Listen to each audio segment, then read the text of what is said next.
할렐루야.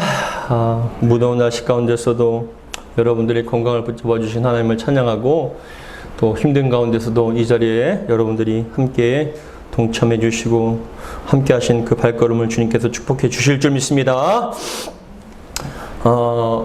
지금 한국 교회에 가장 큰 뜨거운 이슈가 되고 있는 것이 있습니다. 그것이 무엇이냐면은 바로 대면 예배만 진짜 예배인가, 아니면 비대면 예배도 예배인가라는 것입니다. 일부 교회와 목사님들은 현장 예배에 목숨을 걸어야 한다라고 외치며, 정부가 시키는 대로 교회 문을 닫고 비대면 예배로 드리는 교회와 목회자는 잘못한 것이고, 그리고 비대면 예배는 예배가 아니기 때문에 비대면 온라인 예배를 드리는 교회와 목회자는 하나님 앞에 회개해야 한다라고 그렇게 주장하는 분들이 계십니다.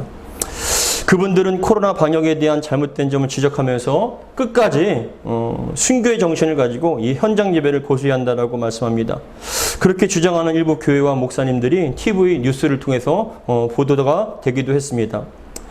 그분들은 지금 순교의 각오로 예배에 목숨을 걸고 있다고 하면서, 대부분 특히 교회 연합을 책임지고 있는 총회장 목사님이나 대형교회 목사님들을 강하게 비판합니다. 잘못된 정책과 결정을 지적하며 대항하고 싸워야 할 그런 분들이 왜 잠잠고 정부에서 시키는 대로 교회 문을 닫고 비대면 예배를 드리냐, 잘못한 것이다라고 얘기를 하고 있습니다. 여러분들은 어떻게 생각하십니까?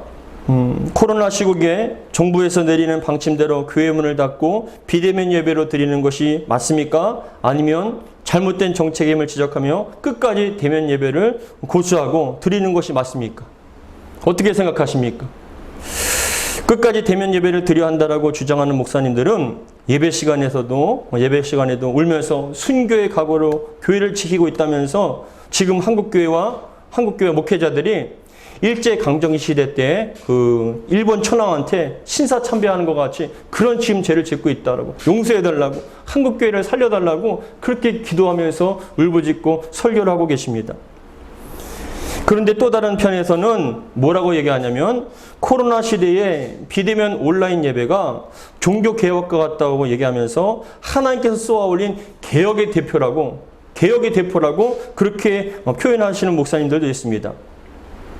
우리나라 교회들은, 특히 대형 교회들은 상상치도 못할 만큼 크고 화려한 큰 교회 건물을 지으면서 수많은 성도들이 글로 몰려갔다는 겁니다.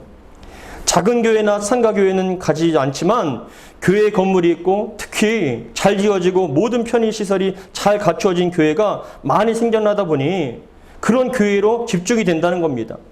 그래서 모든 교회 목사들이 조금만 부흥이 되고 성도들이 모이면 교회를 짓고, 그런 일들이 자꾸만 일어난다는 겁니다. 그런데 어느덧 그 건물이 우상화가 되고 신격화가 되어서 그것을 위해서 살아간다는 겁니다. 그런데 이번 코로나를 통하여서 어떤 현상이 벌어졌냐면은, 아무리 큰 건물이라 할지라도 막상 코로나가 벌어지니까 수천 명, 수만 명이 들어가는 그 거대한 건물도 소용이 없다는 거예요.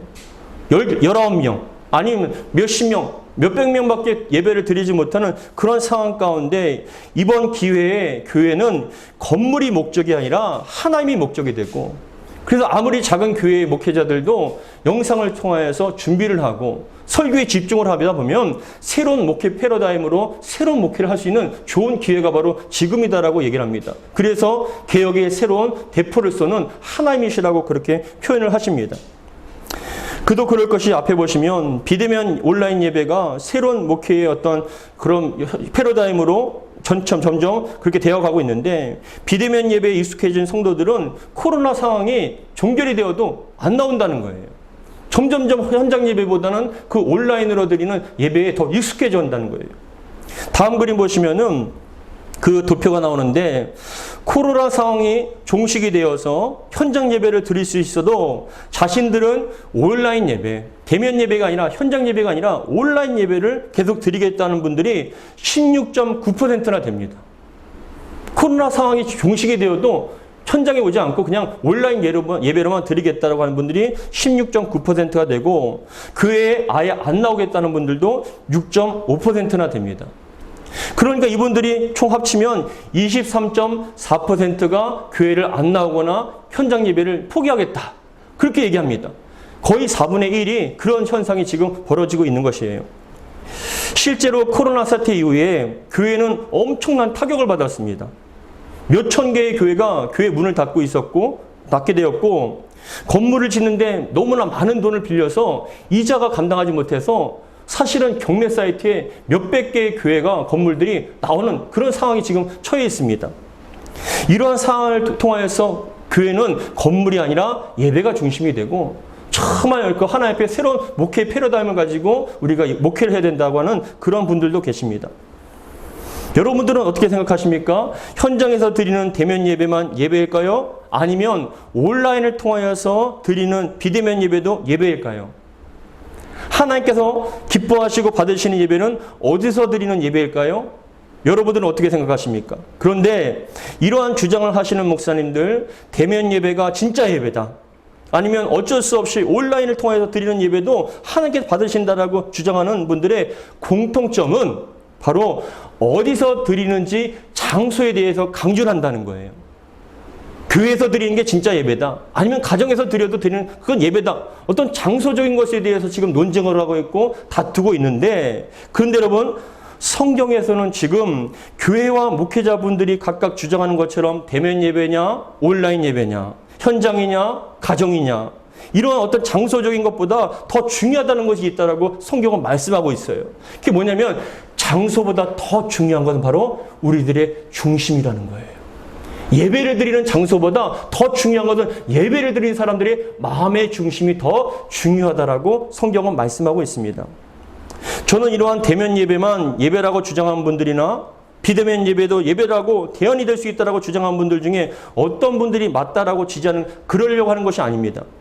저는 오늘 말씀을 통하여 대면 예배나 비대면 예배와 같이 어디서 드리는 예배가 진짜인지 장소의 중요성보다 더 중요한 것은 바로 우리들의 중심이 있다는 것을 말씀하고 싶습니다. 그것은 바로 예배가 무엇인지, 왜 예배를 드려야 되는지, 왜 목숨과 같이 예배의 소중한지를 오늘 말씀을 통하여 다시 한번 깊이 깨닫는 저와 여러분 되기를 주의 이름으로 축복합니다. 먼저 여러분, 예배란 무엇인가를 살펴보겠습니다. 여러분, 예배란 무엇일까요? 예배란 무엇일까요?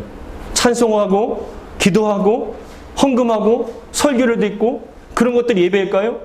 그것도 맞는 말씀입니다. 성경에서 많은 말씀 가운데 예배에 대한 정의와 중요성을 얘기할 때 가장 많이 인용되는 구절이 바로 오늘 본문의 구절입니다. 가장 성경의 신구약을 통해서 가장 예배에 대해서 정의와 중요성에 대해서 예를 들 때 오늘 본문의 말씀을 인용하는데, 예수님께서 예루살렘에 있던 예수님과 제자들이 고향인 갈릴리로 올라가게 되었습니다. 그런데 그 갈릴리로 올라가는 과정 가운데 사마리아를 지나가게 되었어요. 근데 이 사마리아를 들어가게 되었는데 예수님의 제자들은 동네에 들어가서 음식을 구하는데 예수님께서는 우물에 서 계셨어요. 근데 그 우물에 서 계시던 예수님께 어떤 한 여인이 다가오는 겁니다. 근데 그 다가오는 여인에게 예수님께서 나에게 좀 물을 달라고 얘기를 합니다. 그러니까 그 사마리아 여인이 깜짝 놀라는 거예요. 왜냐하면 그 당시에 유대인들은 사마리아 사람과 말을 섞지 않았기 때문에 그렇습니다. 근데 심지어는 그 예수님께서 여인인 자신에게, 사마리아 여인인 자신에게 말을 건다는 자체가 신기했는데, 근데 뭐라고 얘기하냐면 어찌하여 당신은 나에게 물을 달라고 하십니까? 라고 얘기하면서 원래 우리에게 절대로 얘기하지 않지 않습니까? 근데 하시는 말씀이 뭐라고 말씀하시면, 내가 물을 달라 했을 때 내가 주는 물을 마시는 자마다 그 속에서 영생하는 생수를 줄 것이다 라고 예수님께서 말씀하셔요. 이 여인이 얘기합니다. 예수님한테, 아니 당신은 지금 물을 기를 그릇도 없고 이 우물은 깊은데 어떻게 물을 갖다 길러서 나에게 주십니까? 그 물을 마시는 자마다 영원히 목마르지 않다는데 그 물을 어떻게 주십니까? 그릇도 없는데 라고 얘기를 하는 거예요. 근데 예수님께서는 무엇을 말씀하시냐면은 그 여인의 중심에 가란 심령, 그 갈급한 심령을 예수님께서 꿰뚫어 보셨기 때문에 예수님께서 주시는 그 물을 통하여서 그 영혼의 갈급함을 채워주시겠다라고 말씀을 하신 거예요. 그러니까 이 여인이 또 뭐라고 얘기하냐면은, 주여 나에게 그런 물을 좀 마셔서 목마르지 않게 해달라고 얘기를 합니다. 우리 13절과 14절, 요한복음 4장 13절과 14절 같이 읽겠습니다. 시작. 예수께서 대답하여 이르시되 이 물을 마시는 자마다 다시 목마르려니와 내가 주는 물을 마시는 자는 영원히 목마르지 아니하리니 내가 주는 물은 그 속에서 영생하도록 솟아나는 샘물이 되리라. 너의 그 갈급함을 내가 채워주겠다는 거예요. 내가 주는 물을 마실 때 그 갈급함을 채워줄 수 있다는 것입니다. 그러자 이 여인은 주여 그런 물을 제게 주셔서 목마르지도 않고 또 여기에 물길로 오지도 않게 해달라고 그렇게 간구합니다. 근데 여러분, 그런데 그 말을 듣자마자 예수님께서 갑자기 뭐라고 얘기하냐면 야 가서 너의 남편을 데리고 오라는 거예요. 갑자기요. 그 물 얘기를 하다가 갑자기 예수님께서 네 남편을 데려오라고 얘기하니까 이 여인이 깜짝 놀라면서 뭐라고 얘기하냐면 주여 저에겐 지금 남편이 없습니다. 저에겐 남편이 없습니다. 근데 예수님께서 뭐라고 또 말씀하시냐면 네 말이 옳다. 너에게는 5명의 남편이 있었고 지금 살고 있는 그 남자도 합법적인 그런 결혼해서 살고 있는 그런 남자가 아니다라고 얘기를 하십니다. 근데 여러분 이 말씀을 왜 했냐면은 그겁니다. 예수님께서 그 여인이 성적으로 부도덕하거나 타락했다는 걸 지적하기 위한 것이 아니에요. 정죄하기 위한 것이 아니에요. 무엇을 위해서 말씀하셨냐면은 그 여인이 죄인됨에 대해서 여러분 예배는요 여러분 내가 죄인임에도 불구하고 있는 그대를 주님 앞에 아뢰는 게 여러분 아뢰게 나오는 것이 바로 우리의 모습이라는 거예요. 예배자의 모습은요 감추는 것이 아니라 내가 죄인이고 죄가 있다라는 것을 솔직하게 하나님 앞에 믿음으로 나아갔을 때 그때 비로소 회복할 수가 있다라는 것이에요. 그렇기 때문에 이 여인에 대해서 너는 그런 죄를 지었다. 그리고 그런 죄인이다. 그럼에도 불구하고 하나님 앞에 나오는 것이 진정한 복된 길이다라는 것을 말씀해 주시는 겁니다. 그러자 내게 남편이 없다라고 있다라고 얘기하는데 우리 16절부터 18절까지 같이 읽겠습니다. 시작. 이르시되 가서 내 남편을 불러오라. 여자가 대답하여 이르되 나는 남편이 없나이다. 예수께서 이르시되 내가 남편이 없다는 말이 옳도다. 너에게 남편 5이 있었고 지금 있는 자도 내 남편이 아니니 내 말이 참되도다. 이게 각성을 시키는 거예요. 성적으로 타락하고 부도덕하지만 그럼에도 불구하고 여러분 우린 죄인된 모습이지만 하나님 앞에 나갈 때는요 있는 모습 그대로 나가는 거예요. 숨김없이 있는 그대로 하나님께 나아가는 것입니다. 그때 여러분 은혜를 받을 수가 있는 것이죠. 그런데 이어서 하는 말씀이 뭐라고 얘기하냐면 19절에 보니까 주여 내가 당신을 보니까 당신은 정말 선지자 같습니다. 라고 얘기를 하는 거예요. 그때부터 그 여인이 어떤 얘기를 하냐면 예배에 관해서 얘기를 하는 거예요. 왜냐? 예배를 통해서 그 심령에 갈급한 심령이 채워질 수 있기 때문에 그것을 영적으로 주님께서 대화를 하다 보니까 그 여인에 있던 그 속에 있던 갈급함이 채워지는 게 느껴지니까 그것을 채우기 위해서 예배에 대해서 얘기를 하는 겁니다. 우리 19절, 20절 같이 읽겠습니다. 시작. 여자가 이르되 주여 내가 보니 선지자소이더이다. 우리 조상들은 이 산에서 예배를 하였는데 당신들의 말은 예배할 곳이 예루살렘에 있다 하더이다. 여자가 얘기하되 주여 내가 당신을 보니 선지자입니다. 20절에 보니까 우리 조상들은 이 산이라는 건 그리심산입니다. 이 그리심산에서 예배를 하였는데 당신들의 말은 예배할 곳이 예루살렘에 있다는 거예요. 사마리아 사람들은 그리심산에서 예배를 하는데 유대인들은 아니다. 너희들이 그리심산에서 드린 예배는 진정한 예배가 아니고 이 예루살렘에 와서 드리는 예배야 진정한 예배다라고 얘기하는 겁니다. 그러니까 여러분 그 얘기를 듣자마자 예수님께서 하시는 말씀이 21절의 말씀입니다. 야 그리심산에서 드린 예배가 아니라 예루살렘에서 드린 예배가 진짜 예배다라고 그렇게 얘기하는 게 아니에요. 장소가 중요한 것이 아니라 장소의 대상이 중요한 거예요. 예배를 드리는 장소가 중요한 것이 아니라 그 대상을 온전히 알아야 된다는 것을 예수님께서 말씀하십니다. 우리 21절 같이 읽겠습니다. 시작. 예수께서 이르시되 여자여 내 말을 믿으라. 이 산에서도 말고 예루살렘에서도 말고 너희가 아버지께 예배할 때가 이르리라. 아멘. 장소가 중요합니까? 장소를 얘기하고 있나요? 아니다. 산에서 드리나 아니면 예루살렘에 드리나 어디에서도 여러분 장소는 중요한 게 아니에요. 무엇이 중요하냐면 우리의 마음이 중요한 거예요. 하나님에 대한 마음이 중요한 겁니다. 그래서 뭐라고 말씀하시냐면 예수께서 이르시되 여자여 내 말을 믿으라. 이 산에서도 말고 예루살렘에서도 말고 너희가 누구에게요? 아버지께 예배하는 때가 온다는 거예요. 너희들이 그 예배의 대상은 하나님이라는 걸 온전히 알고 예배 드릴 때 온전한 예배가 될 수가 있다는 것을 말씀하고 계시는 겁니다. 그런 다음에 여러분 23절에 뭐라고 또 이어서 얘기하시냐면은 우리 22절 같이 읽겠습니다. 시작. 너희는 알지 못하는 것을 예배하고 우리는 아는 것을 예배하노니 이는 구원이 유대인에게서 남이라 라고 말씀합니다. 이게 좀 어려운 말씀이죠. 예루살렘도 아니고 그리스도산도 아닙니다. 아버지께 예배를 해야 되는데 근데 22절에 너희는 알지 못하는 것을 예배한다는 거예요. 무엇이냐면 북이스라엘의 사마리아는요 하나님을 온전히 알지 못했던 거예요. 자신들이 만들어낸 하나님 신을 향해서 예배를 했는데 그건 참된 예배가 아니라는 거죠. 온전히 하나님을 알아야 된다는 거예요. 하나님은 어떠한 분이신지 창조주이시고 참된 주관자인 걸 온전히 알고 예배할 때 그것이 온전한 예배가 될 수 있는데 근데 22절에 너희는 알지 못하는 것을 예배하고 우리는 아는 것을 예배한다. 말씀을 통해서 알았잖아요. 창세기부터 여러분 계속적으로 말씀을 통하여서 하나님께서 이 세상을 창조하시고 주관하시며 우리를 구원하신다는 걸 알았잖아요. 무엇을 통해서요? 말씀을 통해서. 그래서 남유다에 그래도 많은 바리새인들과 율법학자들과 말씀을 통해서 그런 말씀들을 듣다 보니까 온전히 하나님을 알았던 것이죠. 그런데 중요한 것은 너희는 알지 못하는 것을 예배하고 우리는 아는 것을 예배하노니 이는 구원이 유대인에게서 남이라 라는 건 뭐냐?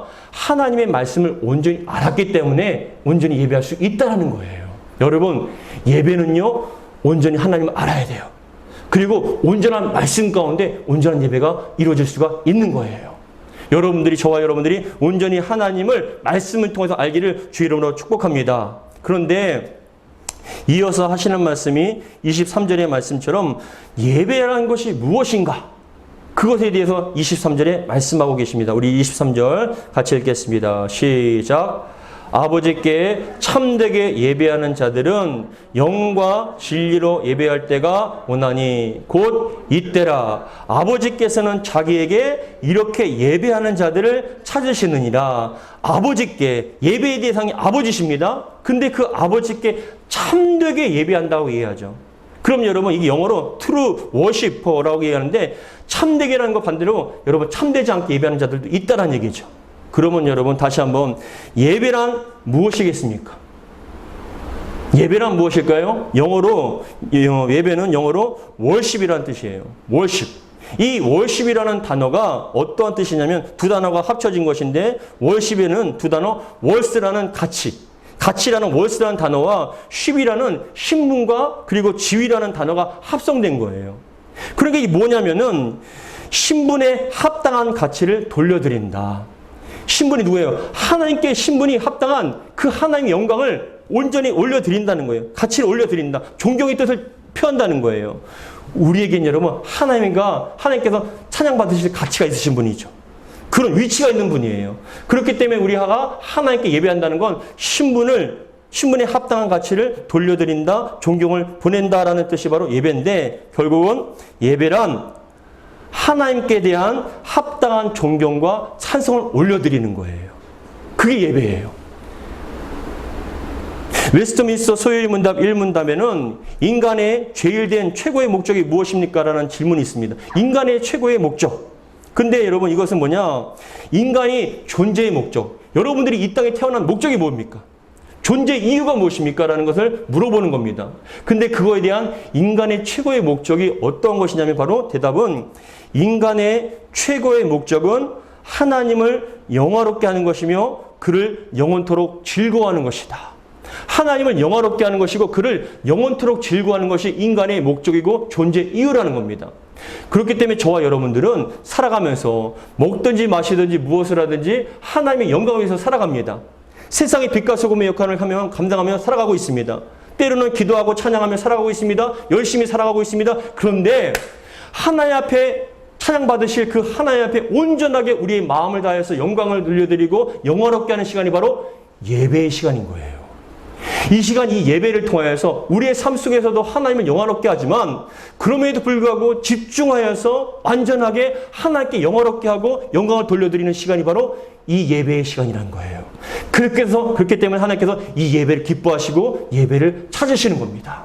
여러분, 이 시간 예배를 통해서 하나님께 영광 돌리는 줄 믿으시기 바랍니다. 여러분, 하나님을 영화롭게 하고 즐거워하는 시간이, 집중할 수 있는 시간이 바로 이 예배의 시간인 거예요. 흔히 예배라고 하면 내가 하나님 앞에 은혜 받는 시간이라고 생각하기 쉽습니다. 은혜 받는 시간. 그리고 어떤 분들은 예배하러, 교회 예배하는 분들 중에 예배의 목적은 설교를 듣기 위해서, 설교에 은혜 받기 위해서 온다라고 생각하지만 아닙니다. 설교를 듣는 것도 예배의 중요한 부분이지만, 그러나 예배의 목적은 바로 하나님께 영광을 돌리는 게 있어요. 여러분, 예배는 나를 위한 것이 아니라 하나님을 위한 것이에요. 그렇기 때문에 여러분, 예배를 드린다라는 표현 가운데서도 또 재밌는 표현이, 예배를 드린다라는 그 표현 가운데 영어로 예배를 드린다는 것은 worship service라고 얘기해요. worship service. 하나님께 서비스하기 위해 우리가 모인 거예요. 찬양을 통해서 올려드립니다. 기도를 통해서 올려드립니다. 하나님을 서비스 바쳐드리는 거예요. 예전에 기념일이 되어서 큰맘 먹고 제가 사모님과 함께 고급 레스토랑에 간 적이 있습니다.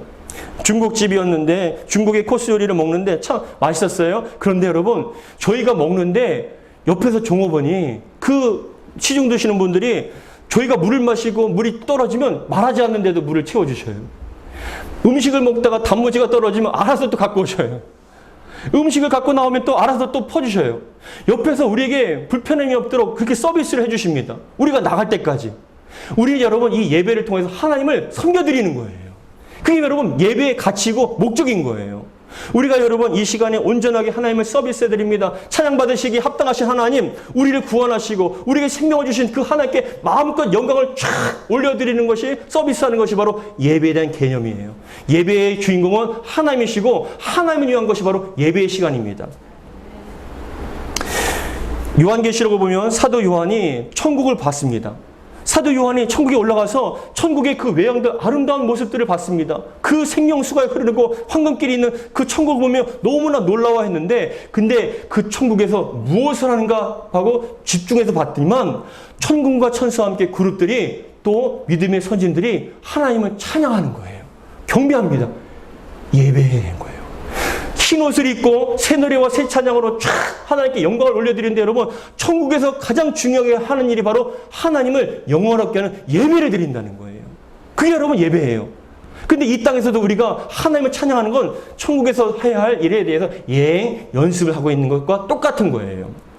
요한계시록 14장 3절과 4장 9절로부터 11절 말씀을 같이 읽겠습니다. 시작. 그들이 보좌 앞과 네 생물과 장로들 앞에서 새 노래를 부르니 땅에서 속량함을 받은 14만 4천 명 밖에는 능히 이 노래를 배울 자가 없더라. 그 생물들이 보좌에 앉으사 세세토록 살아계시는 이에게 영광과 존귀와 감사를 돌릴 때에 24 장로들이 보좌에 앉으신 이 앞에 엎드려 세세토록 살아계시는 이에게 경배하고 자기의 관을 보좌 앞에 드리며 이르되 우리 주 하나님이여 영광과 존귀와 권능을 받으시는 것이 합당하오니 주께서 만물을 지으신 자라.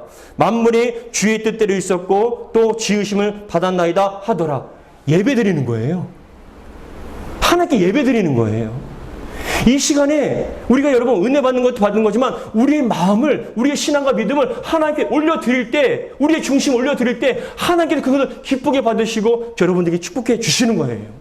여러분, 예배는 하나님이 주인공이고 하나님께 받기 위한 아름다운 우리의 서비스인 것이에요. 섬겨드려야 되는 것입니다. 여러분들이 그런 은혜가 있기를 주의 이름으로 축복합니다. 결국 여러분, 예배라는 것은 하나님 믿는 그리스도인들이 온 만물을 창조하시며 경배하는 대상이신 우리 하나님께 마음을 다하여, 뜻을 다하여, 힘을 다하여 쫙 올려드리는 거예요. 우리의 신앙과 믿음을 올려드리고 경배하는 것입니다. 그것이 바로 예배인 거예요.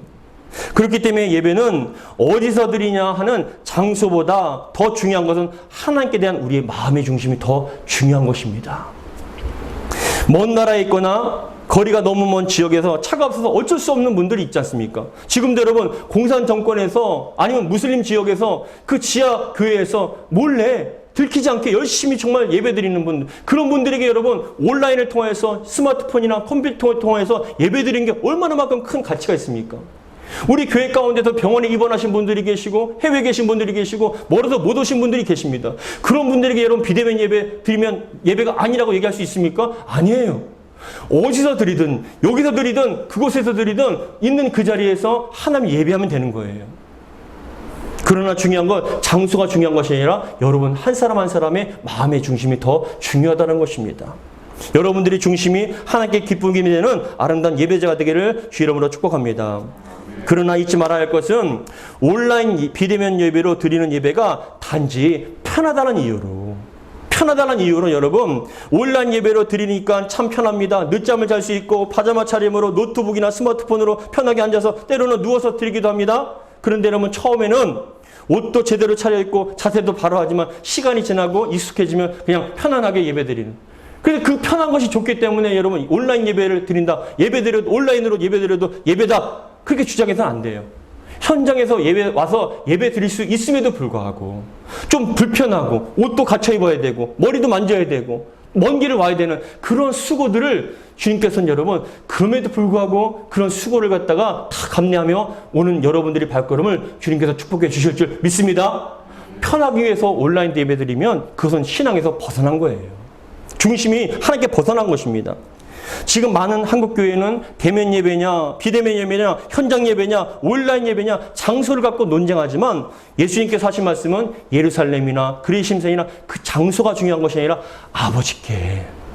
아버지께 온전한 말씀 가운데 온전한 영과 진리로 예배를 드려야 된다고 말씀합니다. 그러면 여러분 참되게 예배하는 자들을 찾으시는데 참되게 예배 드리는 자는 어떤 자일까요?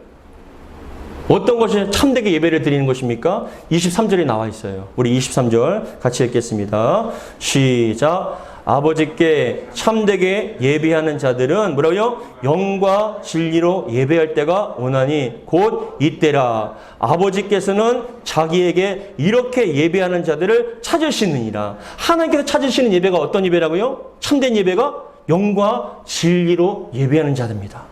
근데 우리가 영과 진리로, 예전 성경에는 신령과 진정으로라고 얘기를 하는데 영과 진리로 예배하는 게 어떤 걸까요? 어떤 성령의 취하여갖고 막 성령 임재하심을 느끼는 그런 예배. 많은 분들이 영과 진리로 예배한다는 것에 대해서 좀 선명한 어떤 개념이 없으십니다. 근데 여러분 이 시간에 말씀을 드리겠습니다. 영과 진리로 예배하는 자를 하나님께 찾으십니다. 그런 예배를 기쁘게 받으십니다. 그런데 영이라는 것은 무엇이냐면 그겁니다. 영은 성령께 의지하여 드리는 거예요. 성령께 의지하여 드리는 것. 무엇이냐? 저는 죄인입니다. 라고 고백합니다. 내 힘으로는 내 모습으로는 자격이 없습니다. 그러니 성령 하나님 도와주시옵소서. 성령의 도우심과 역사 없이는 예배할 수 없습니다. 라고 그렇게 고백하며 성령의 도우심을 구하며 의지하며 예배드리는 게 바로 영으로 예배하는 거예요. 아까 맨 처음에 사마리아 여인이 자기가 죄인이지 않습니까? 5명이나 남편이 있었고 지금도 합당하지 않은 사람과 살고 있지 않습니까? 그것을 정죄하는 것이 아니라 너는 죄인이라는 걸 인식하고 그럼에도 불구하고 성령께 의지하며 하나님께 나아갑니다. 성령을 의지하며 나가는 게 바로 영으로 드리는 예배입니다. 두 번째, 진리라는 것은 알레디아입니다. 헬라어로 알레디아인데 이게 예수님을 얘기하는 거예요. 진리라는 것은 무엇이냐? 예수님의 십자가의 공로로 나아갑니다. 그 피의 공로로 말미암아 제가 나아갑니다. 예수님의 거룩한 보혈로 저는 죄산 받았고 그 십자가의 공로로 저는 죄인 되지만 하나님께 믿음으로 나아갑니다라는 그런 주님의 공로를 예수님의 공로를 의지하며 나가는 것이 바로 진리로 나가는 거예요. 여러분 예배는 우리의 힘으로 우리의 자격으로 우리의 모습으로 드리는 게 아니라 성령님의 도우심을 구하고 비록 자격이 없지만 죄인이지만 성령의 도우심을 구하고 예수님의 십자가의 공로로 의지하여 하나님께 나가서 예배드리는 게 진정한 예배라는 거예요. 하나님께서는 그런 예배를 찾으신다는 겁니다. 사랑하는 성도 여러분, 자격이 있으십니까? 여러분들이 정말 온전하십니까? 그럼에도 불구하고 우리는 주님의 공로에 의지해서 하나님께 나아갑니다. 보혈의 공로를 의지하여 나갑니다. 성령님을 의지하여 나갑니다. 주님께서는 그러한 자들의 예배를 기쁘게 받아 주신다는 것입니다. 그래서 여러분 다시 한번 23절의 말씀 같이 읽겠습니다. 시작. 아버지께 참되게 예배하는 자들은 영과 진리로 예배할 때가 오나니 곧 이때라. 아버지께서는 자기에게 이렇게 예배하는 자들을 뭐라고요? 찾으시느니라. 이 찾으시라는 단어는 굉장히 중요한 말씀이에요. 이게 뭐냐면 끝까지 포기하지 않고 찾으신다는 뜻이 있어요. 하나님께서는 지금도 찾으십니다. 어떻게 해요? 참되게 예배하는 자. 자격이 없지만, 공로가 없지만 성령님의 도우심을 구하고 주님의 그 공로에 의지해서 하나님 앞에 겸손한 마음으로 탁 나아가며 하나님께 영광을 돌리는 그 예배자를 끝까지 포기하지 않고 찾으신다는 겁니다. 그런데 여러분 24절에 뭐라고 말씀하시냐면 같이 읽겠습니다. 시작. 하나님은 영이시니 예배하는 자가 영과 진리로 예배할지니라. 여러분, 하나님은 영이시니 예배하는 자가 영과 진리로 예배할지니라. 예배할지니라는 이 단어는 머스트란 단어예요. 뭐냐? 반드시. 그러기를 갖다 권면하거나 어떤 부탁하는 것이 아니라 반드시 그렇게 해야 된다는 명령이에요. 예배는요, 부탁이 아닙니다. 반드시 당신들은 영과 진리로 예배한다는 거예요. 죄인된 우리지만 예수님이 십자가의 공로에 의지하여서 예수 성령님의 도우심을 구하며 하나님께 나아갑니다. 주님의 그 은혜로 말미암아 나아갑니다. 주님께서 우리의 예배를 기쁘게 받아 주실 줄 믿습니다. 우리의 찬양 받으실 합당하신 하나님, 우리의 마음과 중심을 받아 주시옵소서라고 간절한 마음으로 하나님께 찬양과 영광을 쫙 올려드릴 때 하나님께서는 우리 예배를 기쁘게 흠양해 주신다는 거예요. 예배의 성공자가 인생의 성공자인 것처럼 예배를 하나님께 온전히 받아들이면 하나님께 그 인생을 축복해 주실 줄 믿으시기 바랍니다. 그렇기 때문에 우리는 예배가 장소가 문제가 아닙니다. 우리의 마음의 중심이 하나님께 있고 하나님 앞에 간절한 마음으로 예배할 때 하나님께서는 그 예배를 기쁘게 받아주시고 인생을 축복해 주실 줄 믿습니다. 우리의 존재 이유는 예배가 있습니다. 예배자를 찾으십니다. 우리가 앞으로 천국 가서도 우리는 마음껏 영원토록 예배를 드릴 것입니다. 이 예배를 통해서 하나님의 찬양과 영광을 올려드릴 때 주님께서는 그 예배를 기쁘게 받아 주실 줄 믿습니다. 주님께서 찾으시는 참된 예배자 되기를 주 이름으로 축복합니다. 기도하겠습니다. 하나님 아버지 감사드립니다. 오늘도 주시는 말씀 마음에 새기게 하여 주시고 예배라는 것이 무엇인지를 다시 한번 깊이 생각합니다. 우리 하나님은 찬양 받으시기 합당하시고 찬양 받으셔야 합니다. 우리 이 세상을 창조하시고 우리에게 생명을 주시며 모든 것을 베풀어 주신 하나님이십니다. 그 합당하신 찬양받기 합당하신 하나님께 우리의 마음을 다하여 뜻을 다하여 힘을 다하여 하나님을 사모하는 마음으로 찬양하고 경배하며 영광을 올려드립니다. 존귀를 올려드립니다. 기쁘게 받아 주시옵소서. 비록 죄인된 저희들이지만 예수님의 십자가의 공로에 의지하여 나아갑니다. 성령님의 도우심을 구하며 나아갑니다. 우리 하나님 기쁘게 받아 주시옵소서. 우리 주 예수 그리스도 이름으로 기도하옵나이다. 아멘.